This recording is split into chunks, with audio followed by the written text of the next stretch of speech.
Hello, everyone. This is the Parks Academy, where we discuss and celebrate all things theme parks related. We focus mainly on Disney parks and resorts in both Anaheim and Orlando. My name is Paige, My name is Steven. and today we will be kicking off our World Showcase series. Yeah, this is insane amounts of fun. I'm like really pumped that we're getting into it, you know? Also, I said kicking off, and this is like our third episode. No, it's our first. Yeah. Okay, so we are actually we're like inside baseball. We're recording these a little haphazardly. So 2 weeks ago, last week when we're recording, we did the intro and we're doing them all out of order for recording, but they're going to be released counterclockwise. So that's kind of Perfect. the right counterclockwise. Yeah. Yes. Okay, cool. So yeah, it'll be cool. We're starting today in the UK. I'm all jumbled up and mixed up, but it's totally good. Because we're recording this out of order. I That's know. okay. It's fun. Okay, so we are super happy to have on the show with us today our good friend and annual pass holder and DVC member, Christina Dayton. Christina, thank you so much for jumping on the Parks Academy with us. Yeah, thanks for having me. Awesome. Okay, Paige, you're like basically running this whole thing. So why don't you go ahead and take us away? Yeah. So during this series, we have a few questions to ask our guests. And so I wanted to open up Christina with two things. One, do you remember your first trip to World Showcase? And two, do you have any specific UK Pavilion memories? I really wish that I could remember my first trip, but the first time I went, I was 2 weeks old. So Okay. Yep. Makes sense.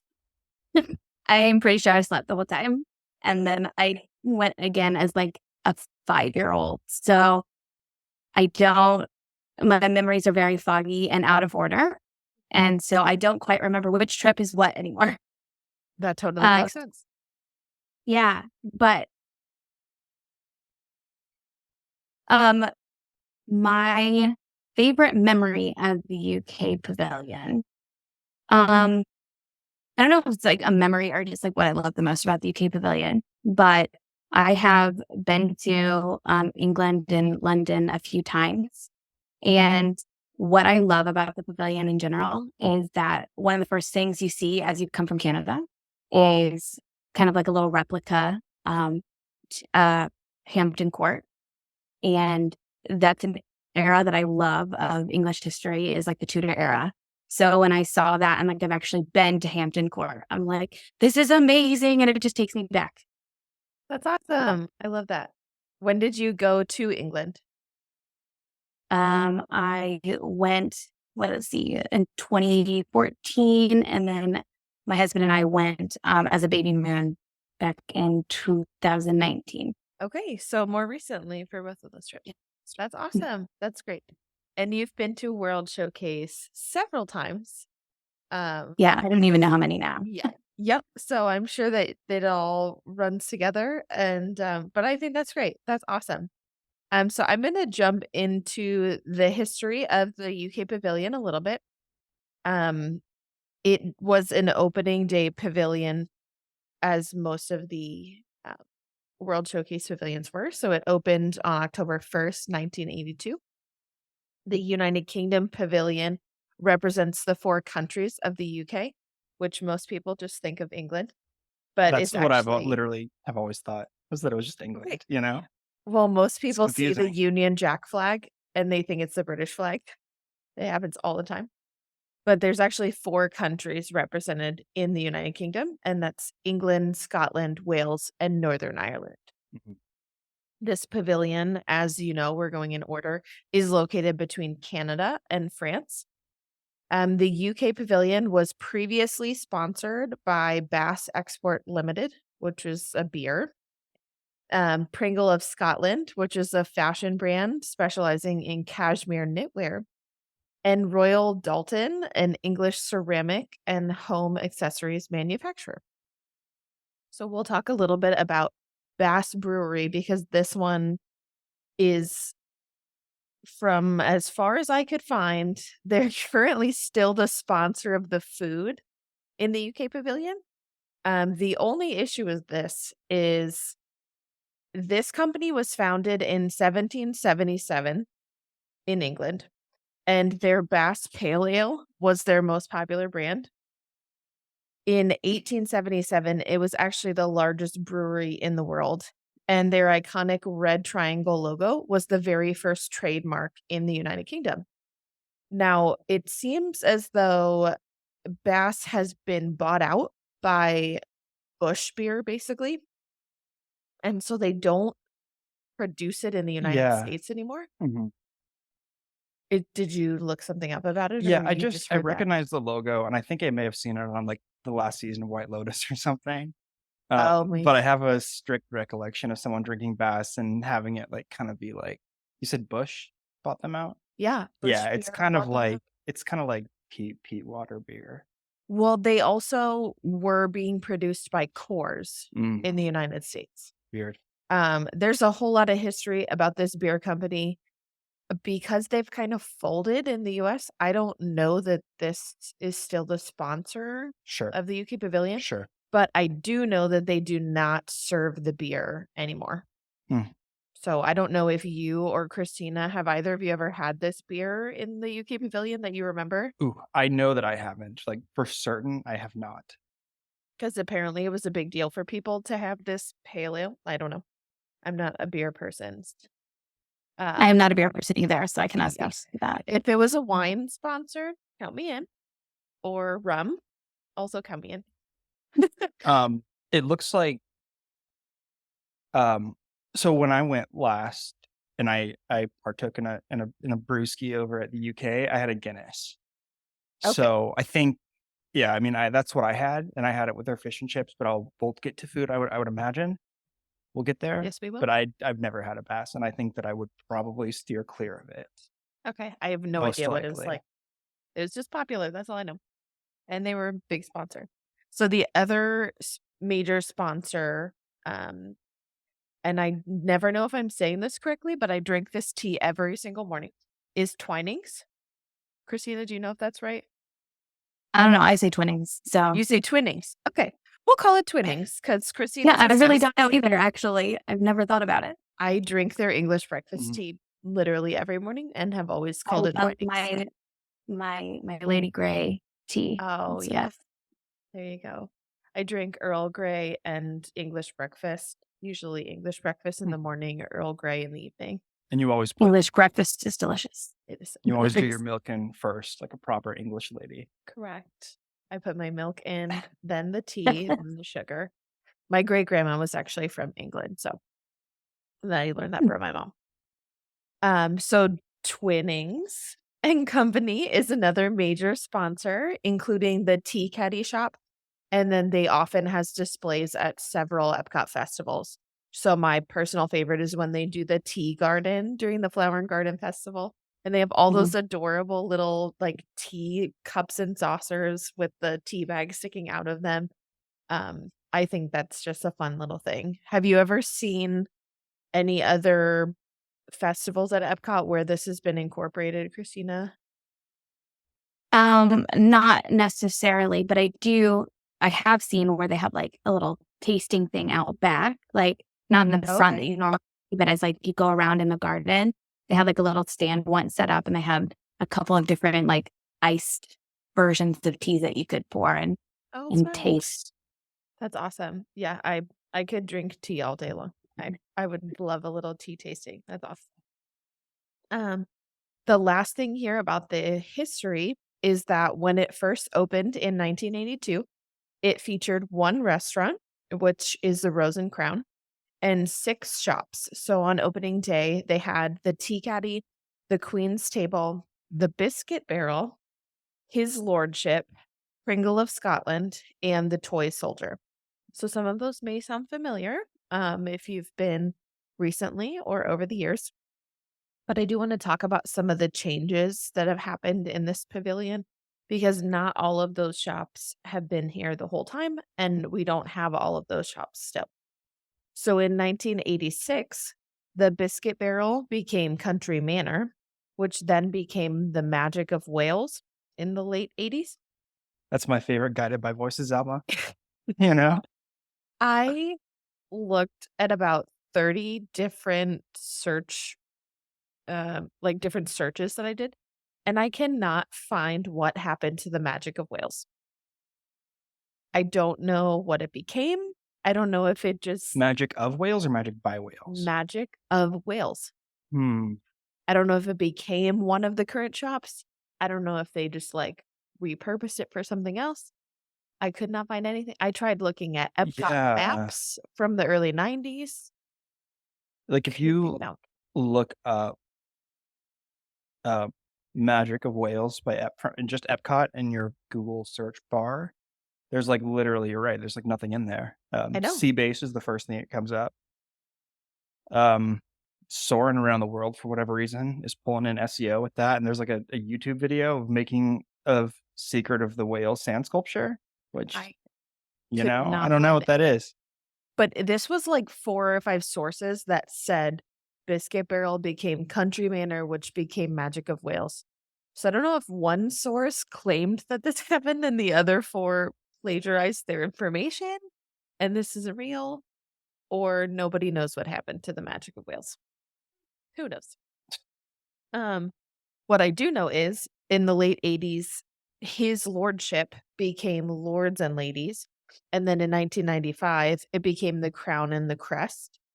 But now we have both Crown and Crest and Lords and Ladies. So maybe one of those is what Magic of Wales became. Wait, those are all the stores all the shops and such that are around there? So Crown and Crest, Mm-hmm. Magic of Wales, Yeah. and Lords and Ladies are the 3 that I'm confused about. Don't they all kind of just bleed into each other, like a Main Street Some style of them. shop? I am Not gonna all talk of about them, the but kind layout. of, right? I'm going to talk about the layout because Christina was mentioning, her favorite area is the Tudor style. Yes. There are specifically different areas that are Okay. designed to look like different eras Got it. of European history. Okay. So each of these shops kind of fits into one of those vibes. Okay. I didn't mean to jump the shark. I And that's just okay. thought I'd ask. That's okay.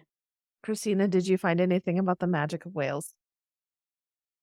Everything that I have says it's part of the shops that are there. So I don't know if I'm Great. looking at old things or I know. what. I know. It's so bizarre. Another thing is on October 1st of 1999, Harry Ramsden Fish and Chips House opened as a counter service fish and chip spot. But then in 2006, it was renamed to what we know today as the Yorkshire County Fish and Chips. Mm-hmm. And so I that's love it. it's the stand that you can get the fish and chips, the QSR. I love it. Have you eaten there, Sick. Paige? Last time we went, we did, and then we sat out at those tables on the water. Mhm. Yeah. So that would make it twice for me that I've done that, because I remember I don't know what you were doing, but I snuck off and had a brew. You might have been getting tea, I think I was. and I getting was tea. hard pass, and I went to go get You beer get and, yourself fish and fish and chips. chips. Yeah. So Christina, you like the fish and chips spot? We have to get it every time. There was one trip that we went on as our family trip. We stayed at the beach club. And so we were walking distance right there. And my husband and I had annual passes. Nobody else in our group did. So they didn't have the ability to just go in. So when we got there, we were we're really hungry. So we just we're let's go get some fish and chips. So we just went in the International Gateway, got fish and chips for everybody. And then I carried it out the road. I don't even want as to I know was how much that walking costs. out, That's crazy. the garden's that's such a good idea. I want those. Sorry. That's such a great No, but idea. yeah, we actually when we were there a week ago, my husband and I got fish and chips because it's one of our favorite things there at Epcot. And I'd seen in the group, there's the tables that are right behind it that are not on the water. And then if you go a little bit further, then there's that little patio area with some more tables. But we were looking for more shade. And I saw actually if you go more to the left instead of going following the path to the right, if you go down, it's the dining area for the Rose and Crown, but there are 4 tables back there in that area that are kind of covered that are not part of the restaurant, but they're right there again on the water. And it just makes you feel a little bit more like an English area Oh, because you're there's a little sitting back there like difference. you're in the restaurant, but you're Right. not. You're paying less That's money for the cool. fish and chips, and Yeah. it's You said they're just as not good. right on the water? It is. It's right on the water. I think that's where I may have sat before. I think that's where you were waiting for me I when I think came so, looking for yeah. you. Mhm. Because I'm always like looking for That those little sounds right. secret places. Yeah, Steven likes to find little secret places too. That's awesome. That's great. Into that. There are a few more changes that happened to some of the shops. So the last change was in the early 2000s when Pringle of Scotland was renamed the Sportsman Shop. So we do have the Sportsman Shop most recently. In August of 2019, here's where I would love to hear some opinions. Imagineers announced an expansion of the UK Pavilion that would include Cherry Tree Lane, the Banks family home, and some form of attraction. This was technically declared delayed in July of 2020. We've heard no update in 3 years and are at the point where it seems that this delay is maybe a cancellation. Leaked files from an Imagineer earlier this year showed concept art of an indoor teacup ride, like the Mad Tea Party meets Minnie and Mickey's Runaway Railway, where you would enter through the Banks home and then you would have sort of like this trackless ride system where you're riding in a teacup. I am super bummed about this because for 2 reasons. One, I think the UK Pavilion would be the perfect place for a fun attraction like this. And 2, let's utilize Dick Van Dyke and Julie Andrews while we have them, even if it's like their voices read the safety instructions while you're walking through the Banks family home. I don't know. I feel like you're really missing out. Famously one of the bad British accents, Dick Van Dyke. I know. The problem is that they would, because of Disney's horrible sweetheart deal with Lin-Manuel Miranda, I feel like he would be doing it. And can we just say that Mary Poppins Returns was a very bad film, I think. Not great. Steven has strong feelings about Lin-Manuel Miranda. I didn't think it was that bad. I thought it was kind of cute. I liked some of the songs. I liked And Emily Blunt is well, and you had like part of that album on your running playlist for your Run Disney trip in 2019. For my Run Disney half marathon. I don't know how on earth you could like dance to A Cover Is Not a Book That's while like trying to run through EPCOT or Hollywood Studios or whatever. But you did it, and that's great. I did it. That's great. Christina, do you have feelings about this attraction So- happening, or what were your thoughts when they first announced it? I was kind of, I don't know, I was like on the fence, right? Because I love the UK Pavilion as it is. And like the back area where the stage is usually a pretty quiet space to just kind of go hang out and relax. And so adding an attraction back in there would definitely increase traffic. I mean, you've seen what it did to France with the Ratatouille ride. Now, all of a sudden, you like cannot walk through France. It's crazy. When I used to be able to just like go sit behind France and it was beautiful. But it was also kind of exciting because I wanted to see where it was going to go. Now that we haven't heard anything, it's weird that they haven't said like that it was actually canceled. Like they said things were canceled. Sure. But they haven't. It's weird that we haven't it's just been like radio silence. I know. And I feel like because of the timing of the announcement and when COVID happened, they sort of used that as an excuse for like, oops, we lost all this money from having to close the parks and yada yada. And so we just don't have to address it because COVID. Yeah, that was also like very much of a Chapek era kind of thing.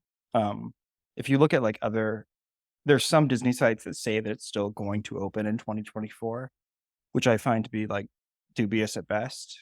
I mean, there's no construction, like right. Right. There's really nothing happening for it. And I kind of agree. Like, I think that back area is better fit for like sort of a quiet little space. I know sometimes there's music in back there, and like there's kind of like that very modest hedge maze of sorts. Mhm. So I feel like leaving it as is kind of a nice little thing. Because not every I know that there are not every not every single pavilion has an attraction, and I think that the ones they have are appropriate.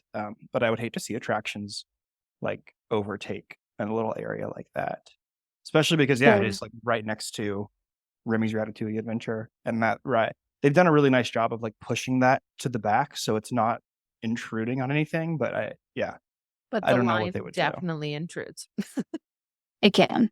Um, I was thinking like I think that the best attraction going for the UK Pavilion, frankly, I know it's not really an attraction, but the little area where you can meet Winnie the Pooh, and it's like a replica of Christopher Robin's room. You know what I'm talking about?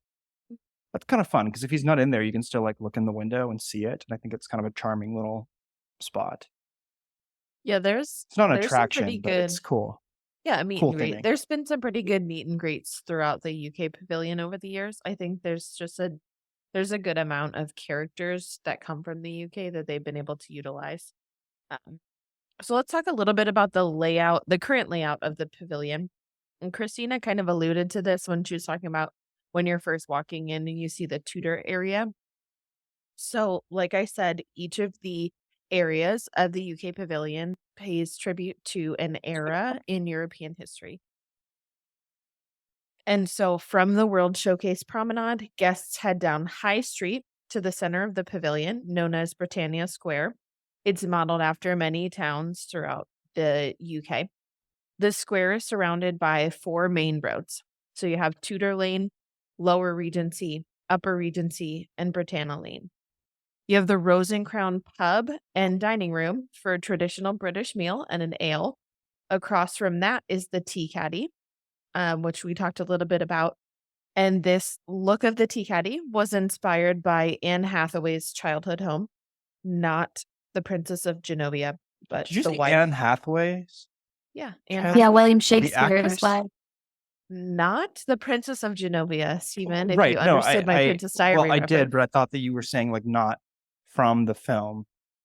No, the wife of William Shakespeare, I see. as No Christina kidding. said. I got to be honest with you. I didn't actually know that. You didn't know that. Oh, no. I think I learned that in like 11th or 12th grade when my teacher shamed all of us for thinking that Anne Hathaway was You know, just it a Princess sounds to me Diaries. like you had a piece of work English teacher. She was actually great. She was really sassy. Yeah. Well, it just seems like a very classic English teacher to like look their nose on people for not knowing things they know, It does. especially with like literature and stuff.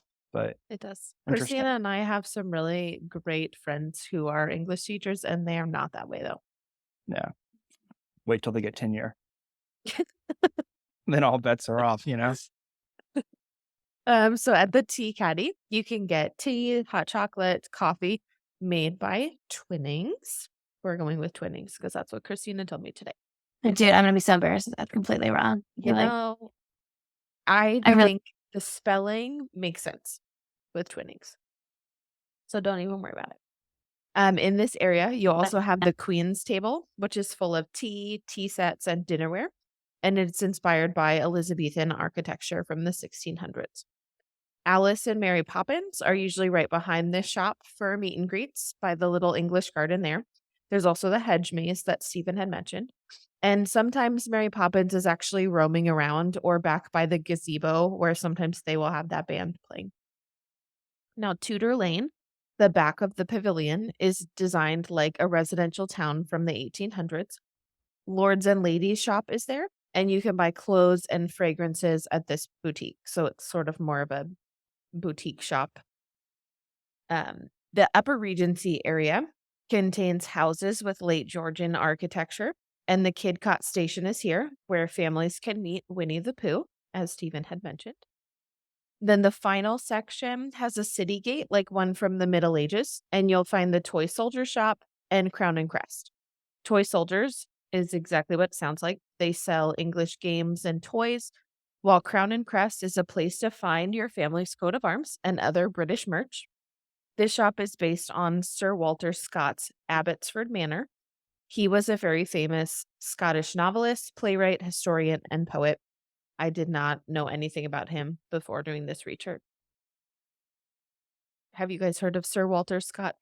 Yes. I And I'm up on my Scottish novelists and poets.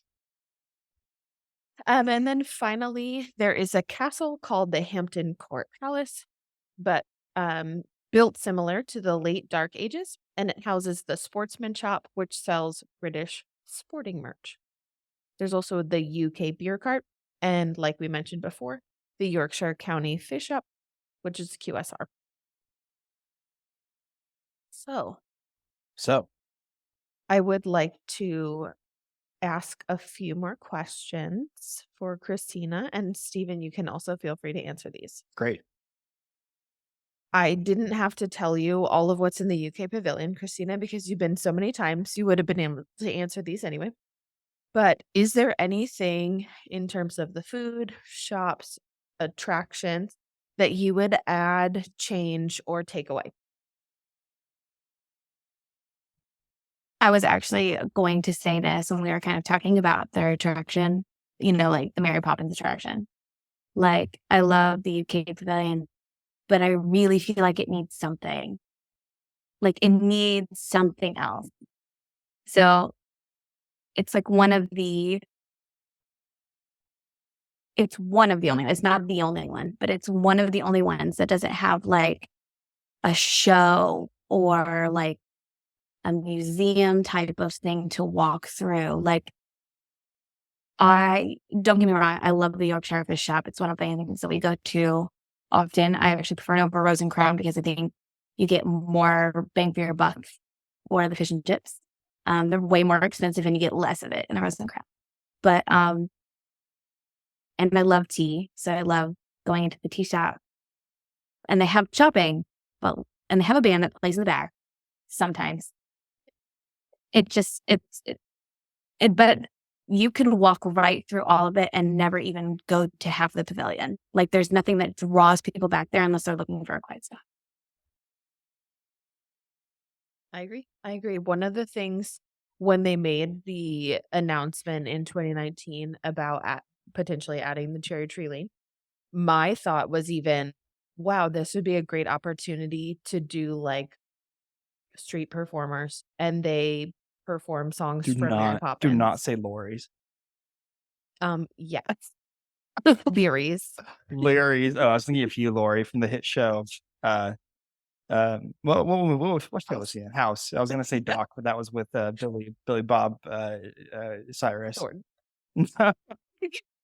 Miley Cyrus's dad. He was on that show Doc on like Lifetime or something. That would be Billy Ray, Remember that show? not Billy Bob. Okay. Well, he played a Mixing good-hearted up your doctor Billies. with absolutely perfect long hair. It was great. Well, that was my idea that I thought would be great because, much like Christina said, I feel like there needs to be some sort of something. It could be a show, it could just be music that's consistent.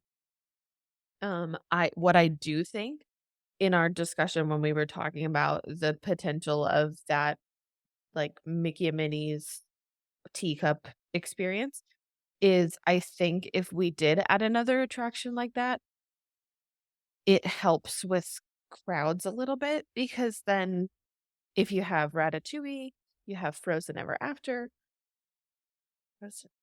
Frozen Ever After. No, Frozen Ever After. There's a show. Frozen. Is it? Wasn't that after? Yeah. That's the name of Frozen. it? Okay. For some What are you reason, I thinking was of? The thinking that was sing along? the short on Disney Plus instead of just the attraction. But you have all these rides that the lines can just get so massively long. And sure, maybe that would bring more crowds, but Well, I feel like it disperses people more. Yeah, because you're gonna still have crowds in Epcot regardless, and with like openings like Cosmic Rewind and Ratatouille and all these like newer, bigger rides, and I some of the new things they're planning on doing with like Figment and whatever. I don't see. I mean, I don't think it would bring in. I don't think that it would exponentially increase the foot traffic that Epcot currently sees. Right. That being said, I think that Mary Poppins is a far too obvious choice for some kind of show or attraction, and I think that it would be really great to see something um, like a 101 Dalmatians kind of thing, or like Peter Pan in there. Um, I know that those Peter Pan obviously has its own little space in Magic Kingdom, and so it's already kind of has its foot in the door, but we don't haven't really ever seen anything 101 Dalmatians related before. So I almost think that that would be a cool opportunity, especially with like the hit of the film. I don't know, a hit, I guess. The film Cruella with um, Emma Emma Stone. Stone. Yeah, I almost beat you there. I just think that there could be a lot of opportunity for something kind of neat there, whether it be a dark ride, whether it be literally a room full of like 100 Dalmatian puppies. I think that there's a lot of opportunity to do something nice, or at An least have like immersive a puppy therapy room. right, exactly. But I do think that that could be kind of a cool little way to incorporate something a little different. Yeah, for sure. Are you I mean, I coming think they chose Mary. Go ahead. Like, I think they chose Mary Poppins because it's just never been done like anywhere. Yeah. But I don't think 101 Dalmatians has really been done. I don't Either. think so either. Yeah, I don't think so. I think it's just like the nostalgia maybe behind Mary Poppins is what they were trying to like go for. But I would say like, I don't know, maybe I'm in like the minority here, but it would have to be better than Ratatouille if they're going to put it right in. It just has to be better. Do you Like, not like the Ratatouille ride? I was so disappointed in the Ratatouille ride. Hmm. Like, I was really hoping it would be better. It was like a one and done for me. I'm not going to wait in that line unless it's like 15 minutes, which is never going to be, well, at least for many years. That's true. Yeah, we're gonna cover France another time, but it was worth it for me because I got wined and dined and escorted We like got right up to the front of the Disney line magic. by a cast member. So I it just, was I loved it. Way too much French and in it, but it was great. well, but like, I mean, there's a reason Epcot needs some more things. That's all I'm saying. Like, there's a reason that when they have the new Genie Plus tiering where it's like each park costs a different amount of money. Like, there's a reason that Epcot is the cheapest park because, and even when we were there, and I was actually amazed. We were there on a very busy day. It was the opening of Food and Wine, and it was like we bought Genie Plus, and we were able just to get everything that we wanted. I was actually kind of amazed by that, Cool. and it was the cheapest one. Wow, Yeah. that's impressive. Yeah, that's part of we kind of discussed this a little bit in our like introduction to this series is that there really are not that many attractions in Epcot, which I feel like makes the World Showcase so popular because it gives people things to do all day. Right. When there's not as many things to ride. I mean, they've done a good job at adding new things the last handful of years, but prior to that, it was like you went to Epcot for World Showcase and Yeah. maybe did a half day. Like my family always did half day Epcot, half day Hollywood Studios because they're just Which now like stuff you can't all day. you can't do that now though. I don't think and have it be worthwhile. It's right. It's harder now Mhm. with more attractions that have been added and more areas for sure. So you said you were at the Food and Wine Festival, the opening day. Did you have that pickle milkshake? I wanted to, but I will tell you that the line was out the door of the Odyssey Pavilion for most of the day. And then finally we walked by and I was like, hey, it's shorter now. But then I looked inside and it's huge and it's like, wow, I'm back. And I was like, I cannot. And my kids were going crazy. So I'm going to tell you, we didn't try anything new at Food and Wine Festival. Like, we just didn't get a chance. I was so bummed, but we're going back in September. So, There's like but I that, went back to Netflix. there's like that thing with Disney where I feel like people just like get in line to get things so they can post it on their Instagram account or like their Disney influencer page or YouTube or whatever. So You know how save some many pickle, vloggers there were? save some Disney There were some. pickle milkshakes for the rest of us. Well, they're like I was saying, like, you know, the line's coming out the door. We were walking through, and I kid you, there was like at least 5 vloggers in a row that were just holding up like their stuff and being like, you know, that subscribe button. Yeah, And I was like, oh my goodness. I'm very vocal about how I think that vloggers are the death of the human experience. So I think there's nothing wrong with like capturing moments, but like you're not a creator. You have a small camera. let's not get ahead of ourselves. And if I'm going to get canceled for saying that, so be it. Well, it's not just that. It's, it's also like, it was great when vlogging first started, the people who got in, and now they're like really big names, like all ears, Yeah, like those people, they're big names. But then you have like everybody else who's trying to get in there too. So, but I'm like, you're creating the same content as like exactly. 50 other people. It's nothing new. It's just, Exactly. You're not doing anything unique. Right. Yeah. That's the hardest thing, I think. This is a side story, and we've told this on the show before, but for new listeners, and certainly for you, the very first time I got to ride Rise of the Resistance, we got our virtual queue, and I was just like so excited. And we got in line, and there was a vlogger in front of us, and I was like, I'm going to literally break his camera if I'm on the same ride vehicle as him. And we were, but he put his camera away for it. But I mean, I remember even as a kid being agitated by people with like disposable cameras using their flash on Pirates of the Caribbean or Haunted Mansion. So if you like get in the way of someone else's experience, it's just completely unacceptable. So, anyways, all that to say, I'm sorry you didn't get the delicious pickle milkshake. thanks. You're welcome. Speaking of food, you've already mentioned the fish and chips. Is that your favorite thing to eat in the UK Pavilion, or is there something else that you really have to get or really love at the UK Pavilion? No, that's been it. Yeah, I don't blame you. They're delicious. And then what would you say is your favorite shop in the UK Pavilion? I know it's kind of weird, but I love the crust, the crown crust shop. I like looking at all the different things. I mean, I go in there and look for the names as if like it's going to change, but Right, like maybe my crust will be different this time. no, but it was interesting. Like when we got married to see Oh, like the difference there. So, Yeah. and looking up like the different crust of just trying to see if you can find your old family crest. Like, my great grandmothers or, Yep. want to touch a lot of different names. Do you have like British or English roots? I do. Yeah. My great grandmother's family was also like English. I mean, they came over with like the founding, and well, on the Mayflower or whatever. Not really that, but Wow, that'd what I be mean. crazy. They were very So they've been early. here for a long Twinnings time. tea in hand. But we found like that's the crest that we found was looking That's for cool. maiden name, because my maiden name is Swedish, so it doesn't. Oh yeah, I'm not gonna so find it there.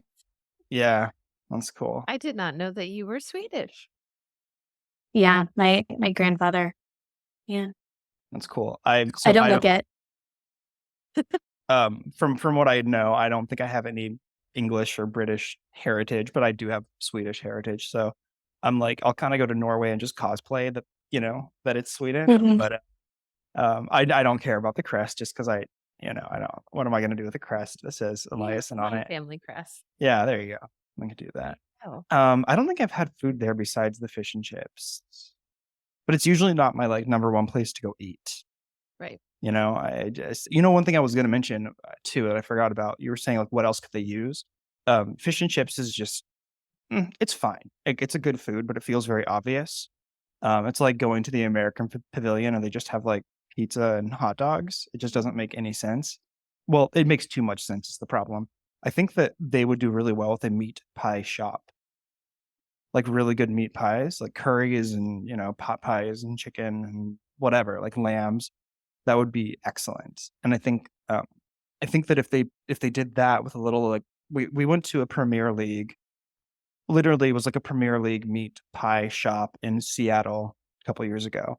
And if they did something kind of like that there, with a little football and meat pies and brewskis, like that would be, or ales, I that'd be would love that. perfect. That would be great.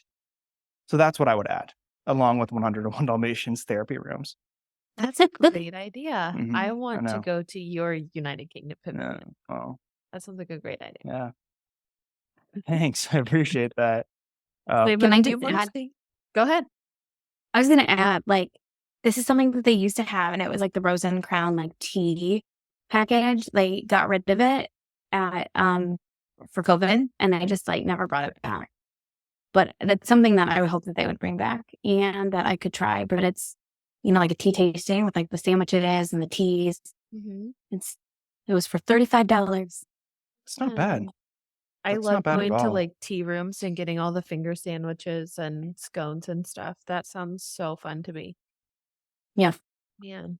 Hey, Christina, let's go to the tea room. There's a tea room not far from us. We should do I that. need to go to a tea room. Let's do it. Paige Which- actually wants to open up a tea room, like I do. legitimately. That's like my goal I when have I'm want to like go to a tea 60. room. Yes. And I After told like her- having like English tea, like actually going to England and having their afternoon tea. I'm like, we need this. Yes. Let's do it. We The can problem open one is, together. I tried to explain to Paige how terrible opening up any kind of restaurant is, and then I showed her the bear, and she's like, "Oh yeah." Yeah, Yes. except I'm not opening a Michelin star restaurant. I'm opening a tea room where like the target audience is little girls Yeah. with their grandmas. It is possible that you could open up a tea room to such an effect that you do get a star, but I don't know how that would work necessarily. I mean, it'd have to be like deconstructed tea, Yeah, no, you that's not a know. thing. I do make pretty good scones. I'm not gonna Cold. lie. You do make incredible scones. Now that we have like our blueberries and all of our berries in our backyard that Yep. are growing beautifully, we can start doing that. But yeah, no, deconstructed like finger sandwiches and specialties and stuff. Like, So just do a it up. plate with cucumbers and white bread Yeah, exactly. and cream cheese on the side. Exactly. Yeah. And then you could get a star for that. And you can call it something weird like governor or governor something, But there's an apostrophe in there. Yeah, exactly. Like an umlaut on top of it or something like that. TM. Okay. Quick question. Yeah. Did you ever do the afternoon tea at the Grand Floridian? No, I didn't. I've Yeah, actually but- never spent any time at the Grand Floridian. Well, this is something that like my husband and I did a while ago again, and that COVID canceled thing has never come back, but it was amazing. And I only bring that up because it's also like modeled off of the Yes. English. Like, right, the Grand Floridian has got the Mary Poppins Yep. touches and everything throughout the hotel. But the afternoon tea, it was like one of the most amazing things. And it really did remind me of like a genuine English afternoon tea. Yeah. I heard one of my friends from high school would go. They did it on Easter and something too, where people would all dress up and they would do like the afternoon tea. Or maybe my friend just went every Easter. I don't know. But I know that she went on Easter and did this afternoon tea experience. So We should do that because we've never, that hasn't been part of were our you ritual. to Christina at all? She just said it doesn't exist anymore. Well, I know, but we should go check out the Grand Floridian is what I was trying to say. I was listening. No, because you can go and see the garden room like where it's supposed to be. That's Right. still like Yeah. there. just- And I hope they bring it back because they have like the princess tea with it too. It's like little girls and like daughter having would love tea with that. princess. Oh, our Um, daughter would love that. She would absolutely love that. Oh my goodness. That would be so fun. Okay, I have a couple more facts about the UK Pavilion before we wrap up here. So there are some things that never happened in the UK Pavilion that were originally talked about.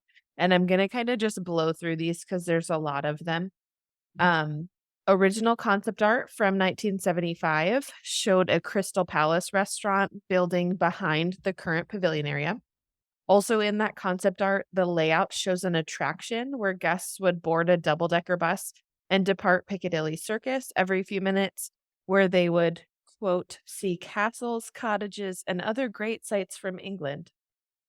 By 1978, the plan had changed to a 200-seat theater with a British travelogue film.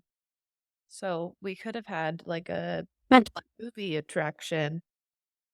But still, prior to opening, another plan was to build a Victorian-style building based on London's Lost Crystal Palace, and it would house a live comedy show. There's a great description of this unbuilt attraction in the 1982 book, Walt Disney's EPCOT, Creating the New World of Tomorrow. And then after EPCOT opened, in the late 80s and early 90s, there was talk of expanding the UK Pavilion to adding the Enchanted Forest, which would have topiaries of scenes from Mary Poppins, Robin Hood, Winnie the Pooh, and Alice in Wonderland. There'd be meet and greet opportunities and fun little areas like the doorknob tunnel and the Cheshire Cat Maze. That would have been neat. Yeah. Just to like add another Alice thing in for Wonderland would have been a kids. very nice addition, actually. For sure. And then they also plan to have facades of the House of Parliament and Big Ben and a theater called Masterpiece Theater Oh, gosh. for live entertainment. That stinks. So none of those things happened, but they were all Yeah. talked about. So I now I don't- have some fun facts. Sorry, I don't like the Masterpiece Theater. I don't understand is it a pun? Yeah, Masterpiece Theater on PBS. Don't you remember for when all the days that you PBS. used to watch PBS growing up with your I did watch parents? PBS, but I Watch don't Antique Roadshow and Nova and Masterpiece Theater and all that as a kid, remember. sitting on the ground watching those. You don't remember? Masterpiece Theater does not 'Cause that was 100% me as a kid. sounds about Okay, can I just say that the double-decker bus one, like that first thing, reminds me of like a bus version of Soarin', like that description of like going Yes. through like the castles. But I don't know how they could do it like on a bus. Like, how do you simulate it? How were they planning on letting you see cottages and castles on like a 5-minute bus ride? Yeah. I hate myself what I'm about to say, but if they were going to do anything double-decker bus, like, or any kind of bus thing in Disney, it should be a Hocus Pocus bus ride. Or is that Halloween Town where they do You the bus? just mixed up all the things. But is it Halloween Town where they do the bus thing? Or is that the cab? What's the bus? Which Halloween movie has Harry the Potter. bus? Oh yeah, and then they have the shrunken head. But isn't there a bus in Hocus Pocus? And the guy makes a terrible innuendo about kids. You're talking There's like about that, like ride this driver. bus. Is he a taxi driver? And Benny, the taxi driver. He's a skeleton. no, he's the skeleton. I'm thinking of there's a bus scene in the Hocus grandma Pocus, just right? ride a bus back and forth from Halloween Town. It's No. a flying bus, but it's a normal bus. No, in Hocus Pocus, they There's ride a the bus city in Hocus Pocus, and he's like, "It might take me a few tries, but I think I'm up for the task." And you're like, "Gross, bus driver." Oh, You know what I'm talking yes, about? but it's just a city bus. Not a double decker. Oh, it's Salem. I just was, You're mixing up all the spooky movies. apparently so.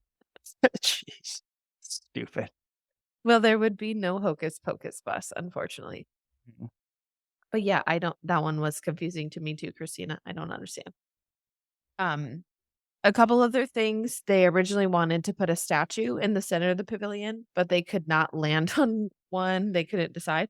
They had talked about different kings, queens, lords. That's an easy one. Shakespeare. Who would you put if you had to put a statue? Well, would you do IP or would you do like a famous person from the UK I would do Churchill, I think. or Elizabeth? I think Churchill would be better. Who would you put, Christina? Give me King Henry VIII, man. It's right outside. Yeah, big boy. Big man. Give him to you in his younger years on a horse That'd be cool. I could see that. with the jousting thing. Perfect. Right? That's what he loved to do. They could do a jousting show, Oh, so we might as well make it It's like medieval times. while we're medieval at it, time. yeah. but like But like with Disney. tea and scones Wasn't there and finger sandwiches. What do you want? Jousting in Robin Hood. Yeah. I think there's archer or jousting or something in Robin Hood. You could do There's that whole definitely scene archery. when he dresses up as a big bird. You know? I haven't seen that movie in 25 years. All right. Well, it's a great film. You know what I'm talking about when he dresses up as a bird in Robin Hood? It's been so long since I watched Okay. that. Yeah. We've I think I talked put it on about for my kids. we've talked about at one point or another, like revisiting old Disney films that people just don't watch anymore and like talking about them and doing commentaries, which I think would be a lot of fun. That's still on the books. If we run out of things to talk about, we'll maybe just pivot to that, Be perfect. turn into like a movie review podcast or something. Yes. Excellent. So there are 3 classic red photo booths. Oh my goodness. Phone booths in the UK Pavilion. And evidently you used to be able to call them. There were phone numbers posted that you used to be able to actually call them directly. So I did not know that. I thought that was interesting. In the windows of the Hampton Court Palace, guests can actually see the crosses of St. Andrew, St. George, and St. Patrick, who are the patron saints of Scotland, England, and Ireland, respectively. Command Performance is the current name of the band that plays British rock music from the 60s to 90s. That's changed over the years. There used to be like a Beatles cover band. There's been a couple. And then here's all of the characters you may have met in the UK Pavilion over the years. So we talked about Mary Poppins, Alice and the Mad Hatter, Winnie the Pooh and Friends, Peter Pan, Wendy and Tinkerbell, and Merida. And Ireland actually usually has a booth during the Food and Wine Festival that's separate from the other, like Yorkshire County Fish Shop and stuff there. And then the very last thing is that if you look up in the pavilion, the chimneys actually look like they're used. They have like soot on them. So obviously they're not used because a lot of those buildings don't actually have chimneys, but they really focus on the details in Disney. So I thought that was a fun little thing. So that's all I have about the history of the pavilion. I know that was a lot. Christina, any other thoughts, comments, things you want to add about the UK Pavilion that you love, hate, would change? I don't think so. I feel like I got it all out. You had a lot of My good random ideas commentary. too. Anyways, there's that very famous scene when Robin Hood is dressed up like a bird. I'll put it in the show notes because I think that's pretty good. And it was archery, it wasn't jousting, but either way, you know. Okay. Fine. Yeah, that's cool. Yeah, go ahead. I was just gonna say, Stephen, do you have anything else you want to add that you would change or add, or that you like or don't like about the pavilion? Meat pie shop and something IP related would be great. I'm gonna still pull for a medieval times jousting, but you get tea while you watch. Yeah. I feel like you could do a whole thing though. Like you can make that a whole experience. You could. Mhm. Everybody gets to wear a crown. You're literally, this is nothing. You're literally just talking about medieval times. It would fit. Oh gosh, I don't know, It fits man. so well. It would fit. I would like to see it if it was like the costumed characters jousting. What else would it be? Mickey Mouse? That is a costumed I know. character. Yeah. What are you gonna have, like Mickey Mouse versus like Goofy? Yeah. Or like, you know, Robin Hood dressed up like a bird versus Mary Poppins. Like there's so many different things you could do. I feel like Winnie the Goofy Pooh. jousting just sounds like a terrible idea. No, it'd be like his fall learn to off. fly old videos. I would definitely be down for like Eeyore jousting. I feel like we're also entering the realm of like a Renaissance fair. Yeah. I know a lot of people who'd be super into that. It's like be No pretty more good. turkey legs. Yeah. Disney does not need more turkey legs. Beatlemania, but instead it's like the cast of Atlantis. That's something, right? There's a lot of UK IP. I know, People too should really much. utilize Too this. much. Yeah, I don't know what else. I mean, you know, I've never been to England, so what do I know? You throw like Tarzan in there? Tarzan. He's not British. She's Jane. oh Yeah. yeah. She was a Cool. colonizer, wasn't she? I mean, they were doing research. I don't know, research. That'd be cool. I'm soaring with like Tarzan, where you're swinging on his vines with them, but it's kind of like a flight of passage in the way it's built. So instead of hearing like I almost said the bantha, instead of feeling the what are they called? The banshees breathing on you, you feel like Tarzan breathing next to you. I feel like this is getting Like really Keith weird David. really That quickly. would stink, huh? The line for that would be wildly long, I feel. This podcast just got really weird. Yeah. Anyways, well, one thing we want to start asking all of our guests before before we wrap things up is there anything that you wanted to say while you're here, or anything you wanted to just like promote or get out there or talk about? I really cannot think of anything more That's fair. than what I've said in relation to this. I mean, you're not a vlogger or an No, yeah. influencer, so you don't have anything to promote. I got to tell you, that's why you're on the show. Here's one question I did have. Who is your Disney Plus avatar currently? Who is like Pascal. Awesome. Cute. Perfect answer. Very cute. All right. Well, that is going to wrap it up for us. Thank you, everyone, so much for listening. Christina, thank you so much for joining us. As always, you can find us online at theparksacademypod.com as well as on Instagram at the Parks Academy. Thank you so much to our amazing sponsors, Deep Cut and Neo Sabers. You can go ahead and get 10% off your first order with both of these guys using the code TPA10. Links to them are in our show notes. We can't wait to continue on with this series. Next week, we are going to be jumping into France, and I am really, really excited about that. So yeah, we're really looking forward to that. And as always, if you guys could just leave us a kind review and maybe a rating on Apple Podcasts, that goes a long way. And we really, really do appreciate that. So thank you so much again, and we will catch you next time. Great job, Christy. Thanks.